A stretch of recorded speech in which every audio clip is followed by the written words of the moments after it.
moth.com। Ranjit को उस रात ये पता नहीं था कि वो एक वेबसाइट उसकी जिंदगी हमेशा के लिए तबाह कर देगी। रंजीत जो 26 साल का था, गवर्नमेंट के साइबर सेल में काम करता था और वो ग्रीवियंस रिड्रेसल डिपार्टमेंट का सबसे होनहार एम्प्लॉय था। हर रात की तरह वो उस रात भी बैठा हुआ लोगों की कंप्लेंट्स चेक कर रहा था, जब एकदम से एक के बाद एक देश के अलग अलग हिस्सों से उसके सिस्टम पर कंप्लेंट्स आने लगी।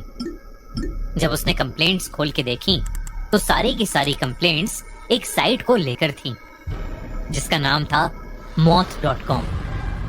और सारी कंप्लेंट्स में यही लिखा था कि इस साइट ने हमें काफी नुकसान पहुंचाया है। रंजीत ऐसी स्पैम साइट्स और कंप्लेंट्स का आदी था, तो उसने उसे इग्नोर कर सीरियस कंप्लेंट्स पर फोकस करना शुरू कर दिया। वो अपना काम करता गया और कुछ दिनों में उस साइट को लेकर कंप्लेंट्स भी आना बंद हो गईं। लेकिन फिर एक रात कुछ ऐसा हुआ जिसने रंजीत की जिंदगी बदल दी। उस दिन उसे काम खत्म करते करते रात के 11 बज गए थे। वो जैसे ही अपना सिस्टम बंद करने वाला था कि तभी फिर से बहुत सारे मेल्स एकदम से आने लगे, जिनमें उसी वेबसाइट के बारे में लिखा था।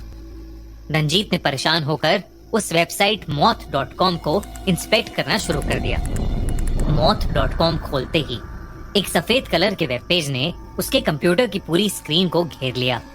रंजीत ने देखा कि उस सफेद वेब पेज पर एक टाइमर था, जिस पर 2 दिन बाद की एक डेट लिखी हुई थी और जिसके नीचे लिखा था आपकी मौत का दिन। मतलब वो वेबसाइट रंजीत से कह रही थी कि उसकी मौत 2 दिन में हो जाएगी। रंजीत को लगा कि ये किसी कॉलेज के बच्चे की शरारत है और उसने उस वेबसाइट को हमेशा के लिए बंद कर दिया और फिर वो अपना कंप्यूटर स्विच ऑफ करके अपने घर के लिए निकल गया। घर पहुंचते पहुंचते वो उस वेबसाइट के बारे में बिल्कुल भूल ही गया था। उस रात सोने से पहले रंजीत को भूख लगी तो वो सैंडविच बनाने के लिए किचन में चला गया। ब्रेड पर बटर लगाने के बाद वो टमाटर काट कर उसमें डालने लगा। वो चाकू से टमाटर काट ही रहा था कि तभी पता नहीं एकदम से उसे ऐसा लगा कि जैसे उसके हाथ पर उसका कंट्रोल ही नहीं है और उसने चाकू से टमाटर की जगह खुद की उंगली काट ली। दर्द के मारे रंजीत के हाथ से वो चाकू छूटकर नीचे गिर गया। उसने फटाफट अपनी उंगली पर पट्टी लगाई और पेन किलर खाकर सो गया। हालांकि हल्की फुल्की चाकू से चोट तो उसे पहले भी लगी थी, पर ऐसे अपने हाथ का कंट्रोल एकदम से खोना, ये उसके साथ पहली बार हो रहा था। अगली सुबह वो अपने फोन पर ढेर सारी पॉपअप नोटिफिकेशंस की आवाजों से उठा। उसने जब अपना फोन चेक किया तो उस पर बहुत सारे अनरेड मैसेजेस थे। उसने जैसे ही उन मैसेजेस को देखने के लिए अपना फोन अनलॉक किया तो उसकी मोबाइल स्क्रीन वाइट हो गई और उस पर लिखा था आपकी मौत में अब 1 दिन बाकी है। उसने ध्यान से देखा तो उसके मोबाइल ब्राउजर में moth.com खुली हुई थी। ये देखकर उसे बहुत अजीब लगा, क्योंकि आज तक उसने जो भी साइट रिमूव करी थी वो कभी ऐसे वापस नहीं आई थी। उसने उस वेबसाइट को अपने फोन पर बंद करने की कोशिश की, पर कुछ नहीं हुआ। उसका फोन तब तक हैंग ही रहा जब तक उसने फोन को रीस्टार्ट नहीं कर लिया। दोबारा मोबाइल खोलने पर सब नॉर्मल था और moth.com की वेबसाइट भी अब खुल नहीं रही थी, पर उसने फिर भी सोचा कि वो ऑफिस जाकर इसके बारे में अच्छे से जांच करेगा। उस दिन जब वो ऑफिस पहुंचा तो उसने देखा कि उसका पूरा सिस्टम करप्ट हो चुका था। वो अब और कंफ्यूज हो गया था और बस ये समझने की कोशिश कर रहा था कि जो कुछ भी उसके साथ अभी हो रहा है वो सब सच था कि नहीं। यही सोचता सोचता वो बाहर चाय की टपरी पर जाकर चाय पीने लगा।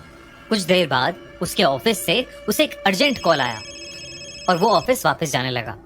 पर उसी बीच रास्ते में उसे याद आया कि वो अपना वॉलेट चाय की टपरी पर ही भूल गया था। वो उस चाय की टपरी से अपना वॉलेट लेने वापस ही जा रहा था कि तभी उसके फोन पर एक और नोटिफिकेशन आई। उसने अपना फोन खोला तो देखा कि उसे एक और मैसेज आया था जिसमें moth.com का लिंक था। ये देखकर वो इतना गुस्सा हुआ कि उसने अपने फोन को जमीन पर दे मारा।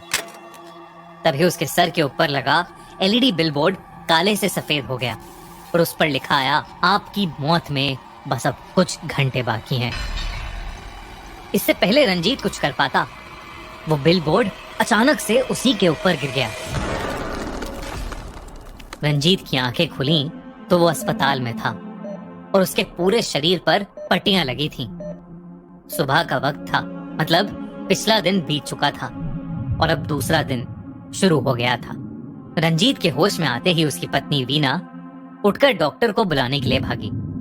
तभी रंजीत ने वीना के पीछे पड़ी हार्ट रेट मेजर करने वाली मशीन की ओर देखा तो वो एकदम से बंद पड़ गई, लेकिन फिर वो वापस ऑन हुई और उस पर भी एक वाइट स्क्रीन थी जिस पर वही टाइमर था और जिस पर अब लिखा था, आपकी मौत का दिन आ गया है।